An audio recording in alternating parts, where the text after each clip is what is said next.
그 형들이 세겜에 가서 아비의 양떼를 칠 때에 이스라엘이 요셉에게 이르되 내 형들이 세겜에서 양을 치지 아니하느냐 너를 그들에게로 보내리라. 요셉이 아비에게 대답하되 내가 그리하겠나이다.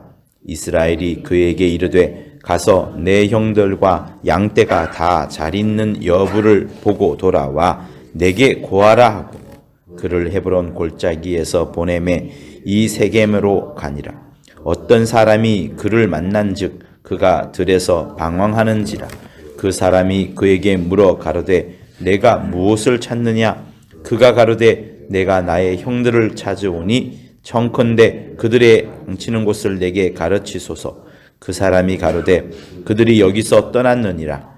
내가 그들의 말을 들으니 도단으로 가자 하더라. 요셉이 그 형들의 뒤를 따라가서 도단에서 그들을 만나니라.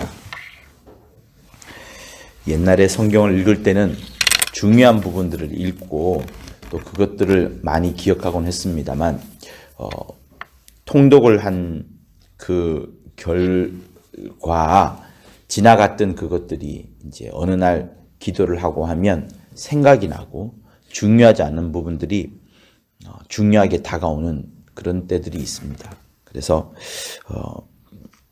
오늘 이 본문도 그와 비슷한 구절인데요. 별 내용 없어요. 요셉이 자기 아버지의 심부름을 받고서 형들하고 양떼가 다 어디 있는지 보고 그 소식을 전해달라 하면서 제 막내 아들죠. 제일 막내는 아니고 밑에서 둘째인 요셉을 이제 형들에게 이제 보내는 그 장면입니다. 다시 말하면 아버지가 아들한테 심부름을 보내는 거예요. 심부름. 여러분은 심부름 하면 되게 간단하게 생각하잖아요. 저도 간단하게 생각을 했습니다.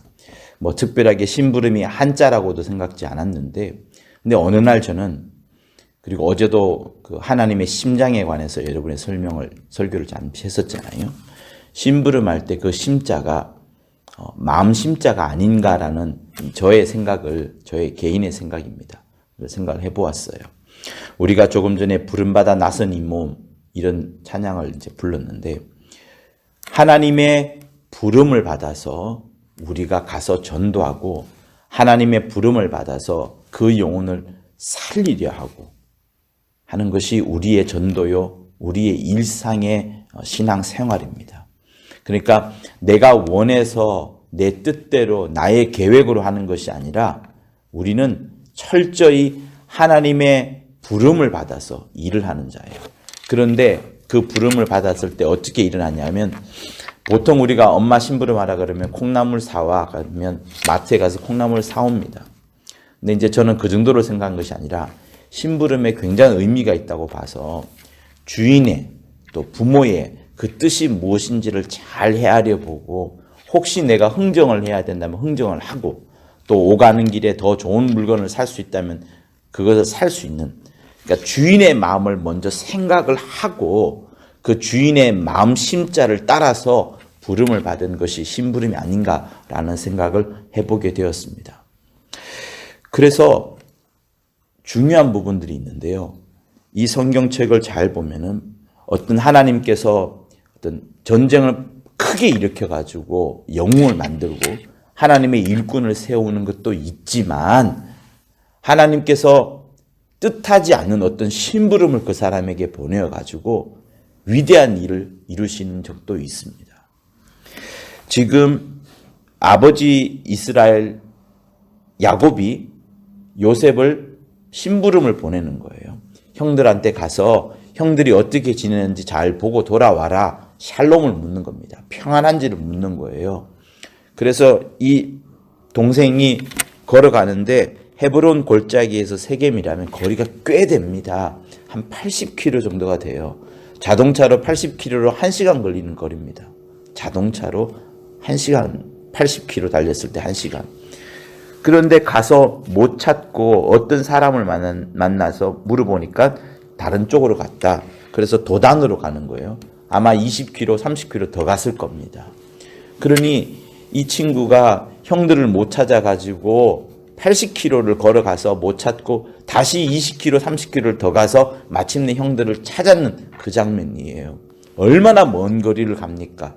그런데 간 거리가 꽤 길지만 왜 갔느냐 하면 아버지의 명령, 아버지의 부탁, 아버지가 얼마나 형들의 안위와 평강을 보고 싶어 하는지 그거를 꼭 듣고 싶으니 이 아들이 그렇게까지 먼 거리를 계속해서 헤매는 겁니다.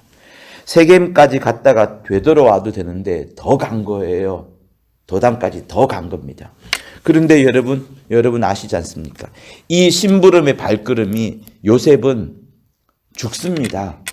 요셉은 형들이 죽이려 하죠. 그리고 죽이려 할 때에 장자인 르벤이 그냥 구덩이에 집어넣고 죽이지는 말자라고 말하면서 내버려 둡니다. 그리고 나서 요셉은 애굽으로 팔려가요.